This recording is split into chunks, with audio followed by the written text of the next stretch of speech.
Assalamualaikum warahmatullahi wabarakatuh. Baiklah, kami dari kelompok 1 akan mempresentasikan hasil makalah kami, yaitu mengenai manajemen hubungan sekolah dan masyarakat, yang mana pada kali ini kami akan membahas tentang sejarah dan hakikat humas. Baiklah, di kelompok 1 terdapat 4 anggota. Yang pertama Juwita Melasari, yang kedua Kenny Sandra, yang ketiga Muhammad Fahrul, dan yang keempat Planning Action Evolution. Seperti itulah proses yang terjadi dalam perkembangan public relation di dunia. Dalam sejarahnya, public relation merupakan teknik menguat dengan adanya aktivitas yang dipelopori oleh E.V. Lee pada tahun 1906 yang berhasil menanggulangi kelumpuhan industri batubara di Amerika, dan karena itu juga beliau dijuluki the father of public relation. Sejarah public relation di dunia dibagi dalam beberapa periode. Yang pertama, public relation as non-organized activity, periode tahun 1700 sampai 1800, yang mana pada periode ini muncul dalam bentuk aktivitas yang tidak terorganisasi dengan baik. Di kala itu banyak diwarnai dengan kegiatan penyatuan pendapat rakyat umum untuk kemerdekaan atau kebebasan dari perbudakan dan sistem kolonialisme yang melanda dunia. Yang kedua, public relation as organized activity, periode tahun 1801 sampai 1865. Seiring dengan adanya kemajuan dan perkembangan bidang industri, keuangan, perdagangan, dan juga teknologi, aktivitas public relation mulai terorganisasi dengan baik. Hal ini dapat dilihat dari pesatnya perkembangan hubungan perdagangan lokal, nasional, dan juga internasional. Selanjutnya, public relation as professional, periode tahun 1866 sampai 1900.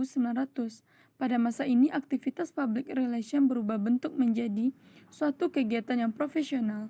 Hal ini dikarenakan adanya perkembangan dari kemajuan teknologi, industri, berupa meluasnya penggunaan listrik dan mesin pembakar. Selanjutnya, public be informed, periode tahun 1901 sampai 1919.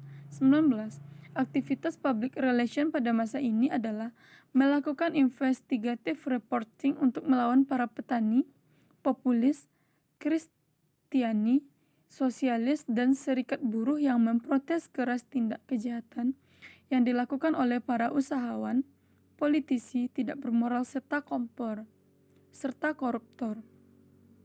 Selanjutnya, the public relation and mutual understanding pada tahun 1920 sampai sekarang.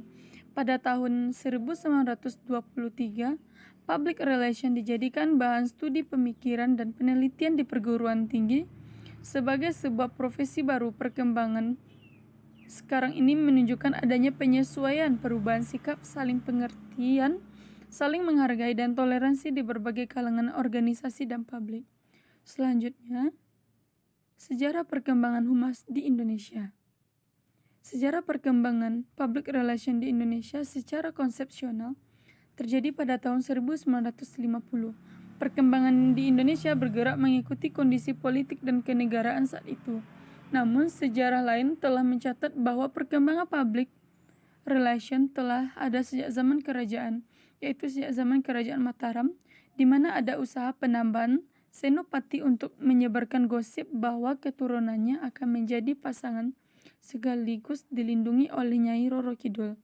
Selang waktu berjalan dalam konteks modern, sejarah public relation mulai pada tanggal 8 Agustus 1945 ketika Bung Karno memutuskan menunda sidang PPKI untuk memberikan keterangan pada pers tentang pemilihan presiden sebelum merumuskan Undang-Undang Dasar. Meski demikian, sebenarnya para pakar ahli public relation setuju kalau humas secara otentik yang berlaku di Indonesia dimulai pada tanggal 7 Agustus 1945.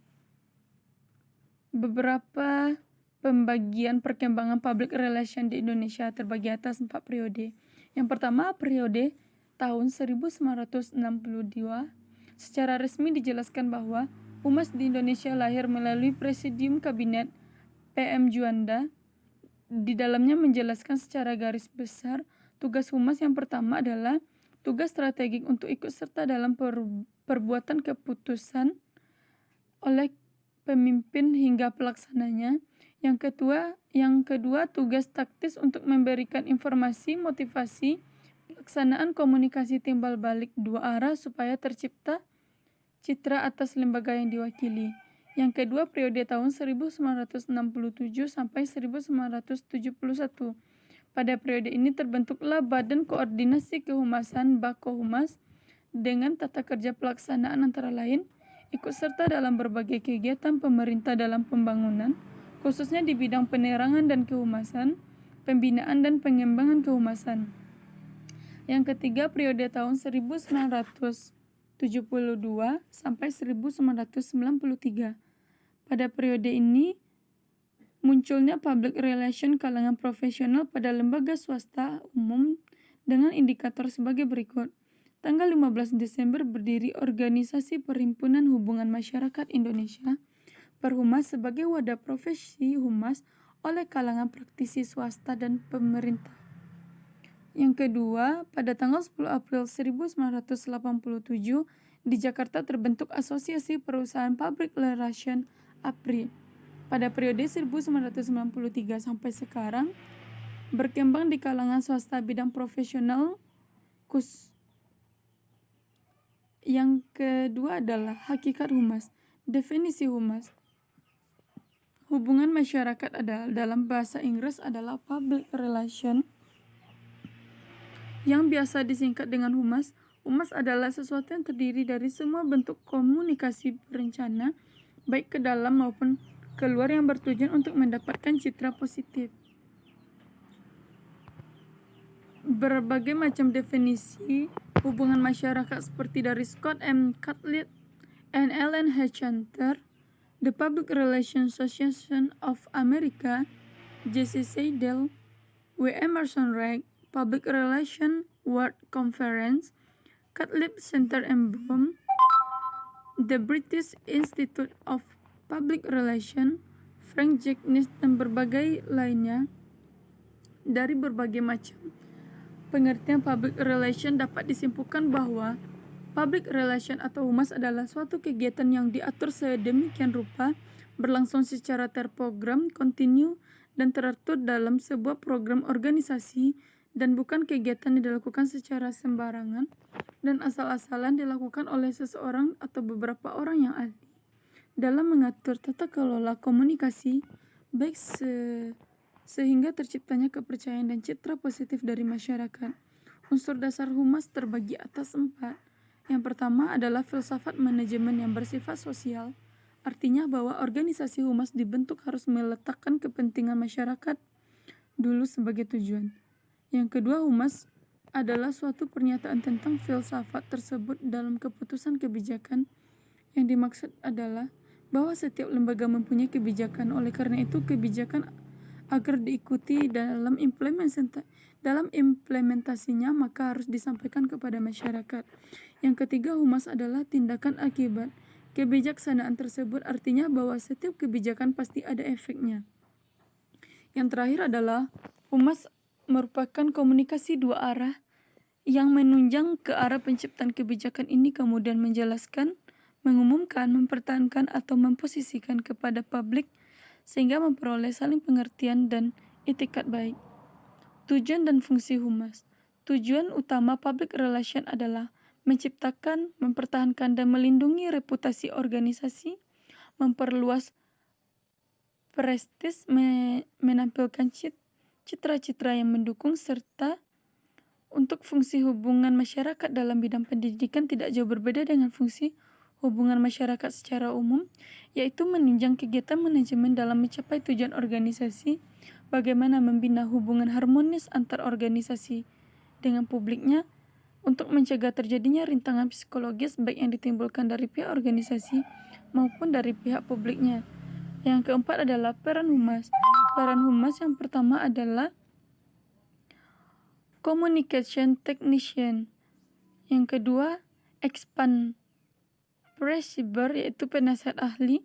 Yang ketiga adalah communication facilitator, yaitu sebagai komunikator dan mediator antar organisasi dengan publiknya. Selanjutnya, problem solving process facilitator sebagai bekerja sama untuk unit lain dengan organisasi untuk memecahkan persoalan. Dan yang terakhir adalah ruang lingkup dari humas. Ruang lingkup humas yang pertama adalah humas pemerintah, yang mana di sini tidak bersifat politik. Humas di pemerintah dibentuk untuk mempublikasikan atau mempromosikan kebijakan-kebijakan dari pemerintah. Selanjutnya, humas industri dan bisnis, kesadaran masyarakat tentang pengaruh keputusan industri dan bisnis terhadap hal-hal di atas, dan masyarakat sebagai sasaran market industri dan bisnis. Selanjutnya, humas sosial, yang mana di sini lebih kepada hubungan masyarakat terhadap kegiatan-kegiatan sosial. Mungkin hanya itu dari kelompok kami. Terima kasih atas perhatiannya. Assalamualaikum warahmatullahi wabarakatuh.